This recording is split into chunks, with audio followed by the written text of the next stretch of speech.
Well, again, I maybe would like to say that this film contains some subject matter that might be upsetting to some people, but anyway, maybe if you like it, we can stay and have a conversation after. Thank you.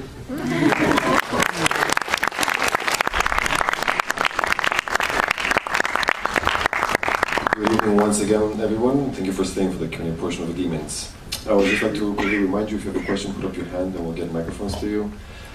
But for now, because life imitates art, please help me welcome director Daniel. And actress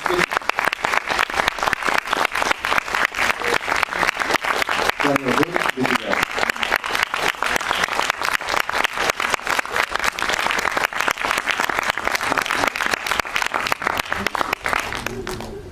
So I will have to start by asking what motivated you to make this film?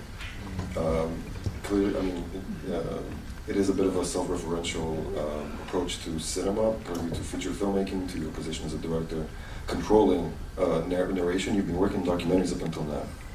But what made you tell this story in this particular fiction film? And then, of course, Vicky, if you want to talk about also your role in the film as an actress, but also in the production.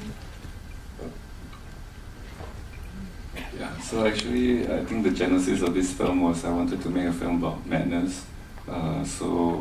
Originally, it started out being an adaptation of the Dostoevsky novel. That's why it's called Demons, actually.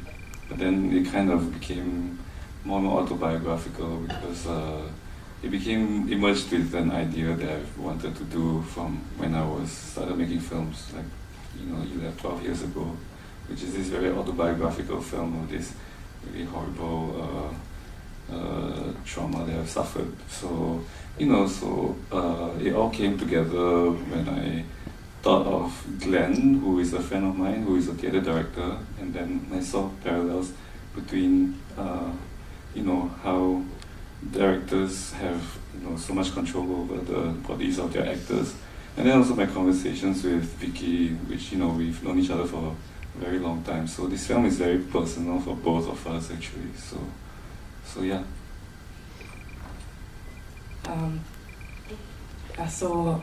Working with Daniel, and I mean the relationship. So I would say, of course, it's not entirely reflective in the film itself, but I also think that I've always thought that even though it is a very collaborative film, and I think we all put something inside. What I really respect Daniel for is that he always allows us to work together as a community, and he's not like a dictator in that sense. Of course, I still think that directors are in a position of being a dictator ultimately, because they get to choose and select the sort of shots that they want to let it remain.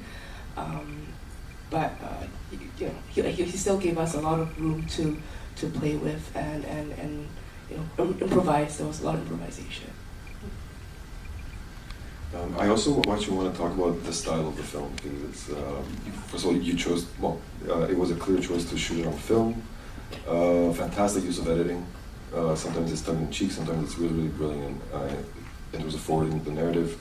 It's a film that starts off as a psychological drama, and then eventually devolves into psychological horror, and then it goes into like giallo stylistics. Do you want to talk about how you conceived the film?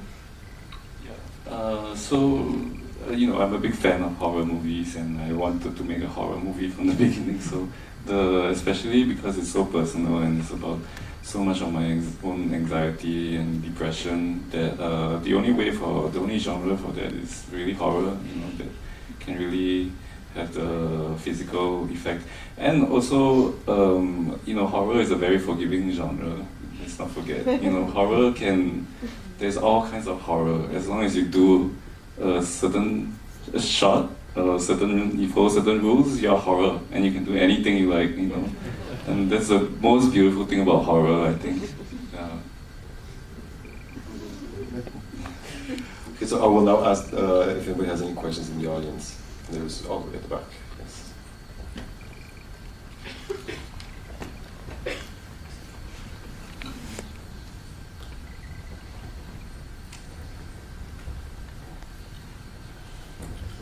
Oh gosh, this is loud. Sorry. I was wondering, I don't know if this is the case, but the image of the swords above the bed, is that, I can't remember what card it is that any way like related to tarot cards? And is there any sort of, you know, that repeated motif, is that intentional or is there any sort of meaning behind it? Yep, it's the Nine of Swords. So it's like the worst card in the tarot deck. Yeah. You know, it signifies extreme anxiety and depression to the point of paralysis. So when I learned about the card, I was like, oh my god, I need this in my film, you know. And so I just began because I wanted to recreate that image because it was so powerful to me that you know, of course there's so many moments.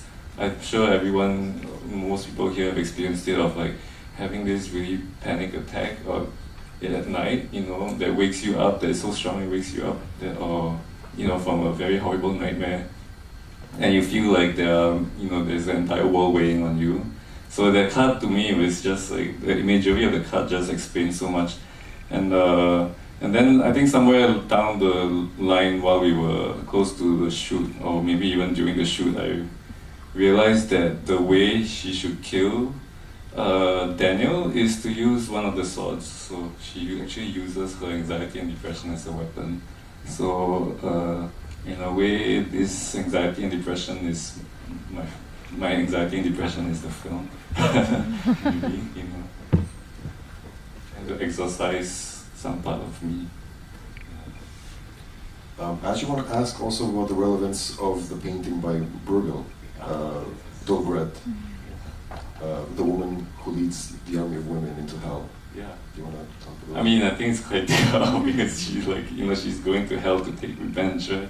So yeah. So yeah, but thanks for catching the reference. I mean, it's also like I saw that painting and I was like, it belongs to the same family as us, you know, here. Or we belong to the same family as it because we became 400 years later. Anybody else? Oh, yes.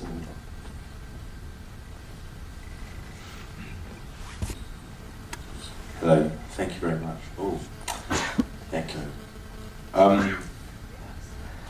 I think one of the most interesting things I thought of today, actually, whilst watching the film, was this technique of the split, like of the two Vickies.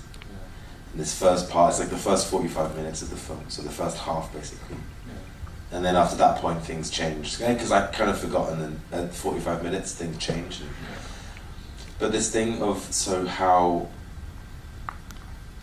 patriarchy is like a permanent process of gaslighting as well, which is like convinces Vicky of her own madness, so her own enemy is herself, which then changes around how she then manages to use her anxiety and depression to then kill this person. So there's like this split of this character, and then we have lots of images of mirrors.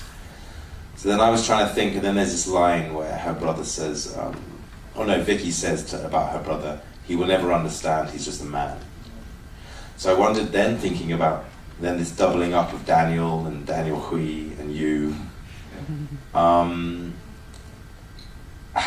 do you find yourself? I mean, I just thought maybe you could elaborate a bit more on then your own kind of situation within that, for example. Yeah.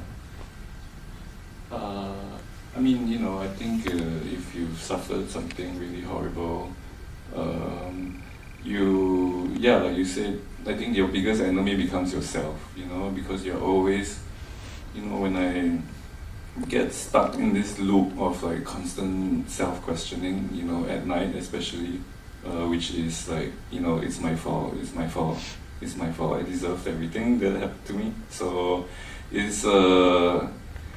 it doesn't matter even that the person is not in your life anymore, or, you know, that doesn't even matter. And it doesn't even matter that it's somebody else that inflicted it on you, because suddenly you are constantly attacking yourself, you know. So for me, I wanted to put that literally on the screen. So, you know, she actually becomes like a different person, you know. And that person is, I mean, she's her, but she is attacking herself non-stop, you know. and constantly doubting herself and constantly saying that she's wrong. Eventually, of course, she has to reconcile herself with that person in order to survive or to be able to gain strength.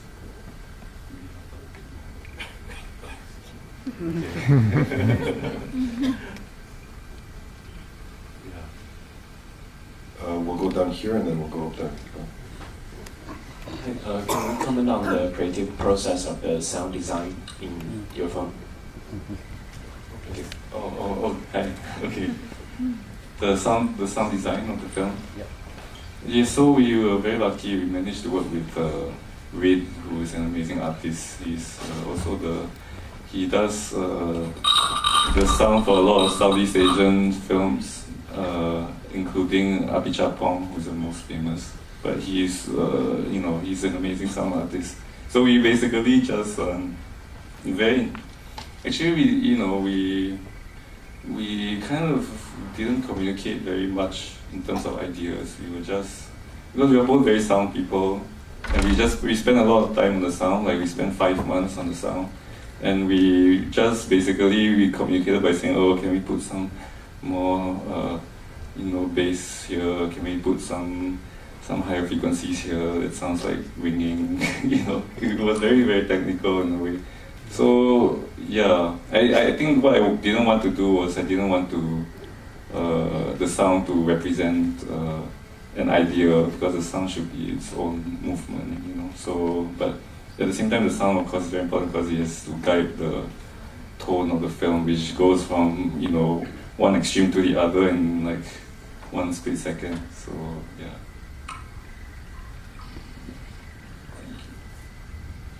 There's a question over there. I wanted to ask about comedic timing you create in the horror scenes, where a sudden unexpected twist seems to negate the horror atmosphere. And I just wanted to ask, did you intend the movie to work as a black comedy on some level? Yes, definitely. I'm glad people laugh. Yeah, I think in a way also it's, I work in a very classical mode of storytelling actually, which is basically tension and release, right? Which is very, very classical. And but where like in maybe horror movies that we are used to, we would see the release would usually be a violence, which would be like, the blood will be almost like ejaculation, right? So that's kind of gratifying for the audience in a way, although it's horrific, but it's kind of, there's a certain amount of pleasure. So, horror movies are always punctuated by these violent scenes, right? Or these like moments where the tension gets released finally. So I didn't want violence in the film. I think that was something that we discussed from the very beginning, that rape and violence would not be in the film at all. So in a way, it's like omnipresent, because it's always there. Then you never get the gratification. You never actually get to see it. Then it becomes very internal. So, but then the release has to go somewhere. So I wanted this feeling of hysteria, which, you go from something very horrific to something extremely funny at the same, at the split second. So in a way it's very hysterical, it's a very heightened state of emotions. Well, I think reality is horror, and I think the ordinary is quite ridiculous. Within the ordinary, there's so many traumas that lie whether within us or around us, and all this violence that happens around us that we, well, not say that we accept, but it happens, and we do accept, and it happens all the time, and we're unable to stop it. So, and that's really absurd. I mean, the fact that these things are continuing is completely absurd. So, yeah, the horror is everywhere around us. In that way, then, I think the switch to something that's completely banal is a reflection of the reality, the very fractured and horrific reality that we live in.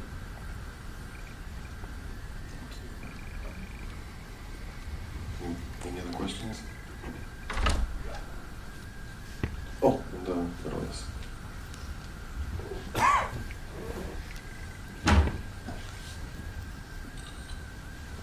I was just hoping you could comment a bit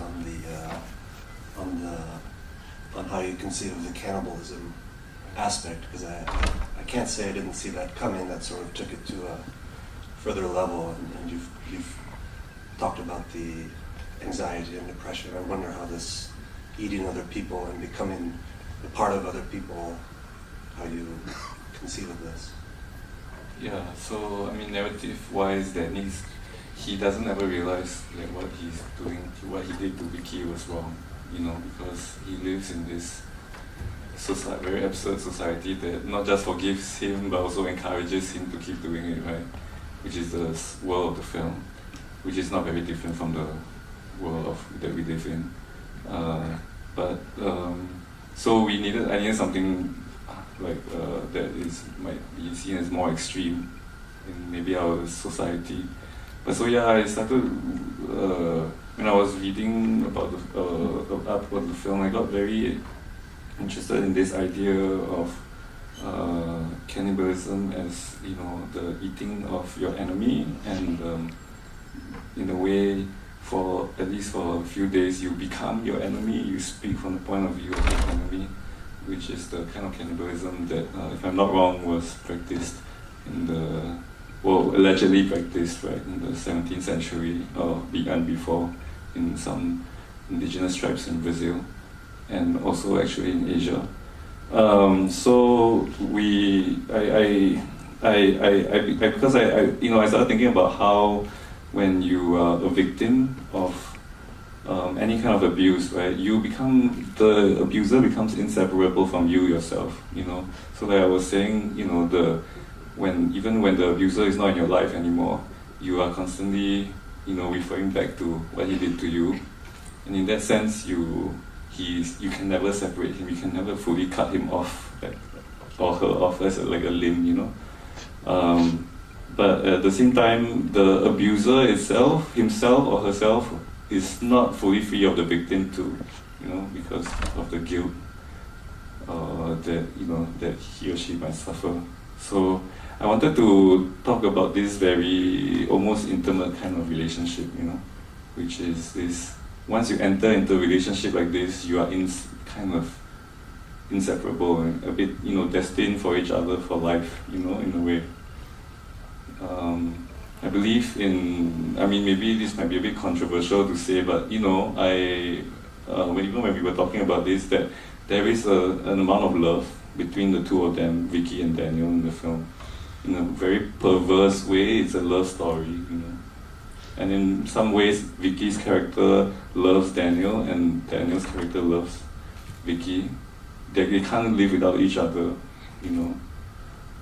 And we're using the word love, of course, in a bit ironic way. I'm talking about a very strong emotion. Yeah. And actually, I would like to maybe expand on that, because I think the reverse is also this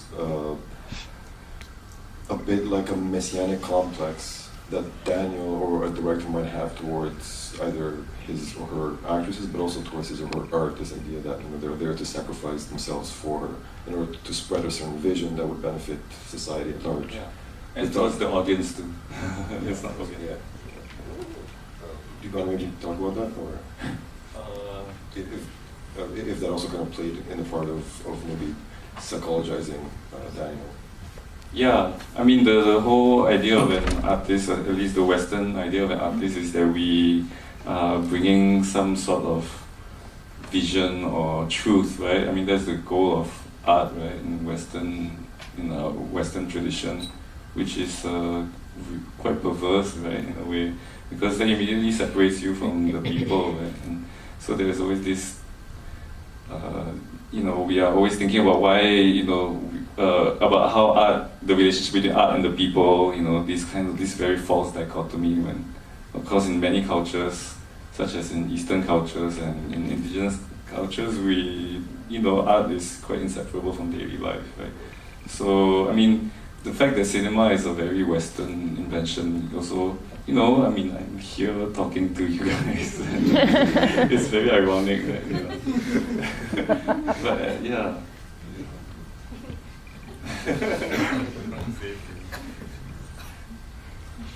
Anybody else? I think I think it would be a good point to actually end it here. And thank you for bringing the film. And let us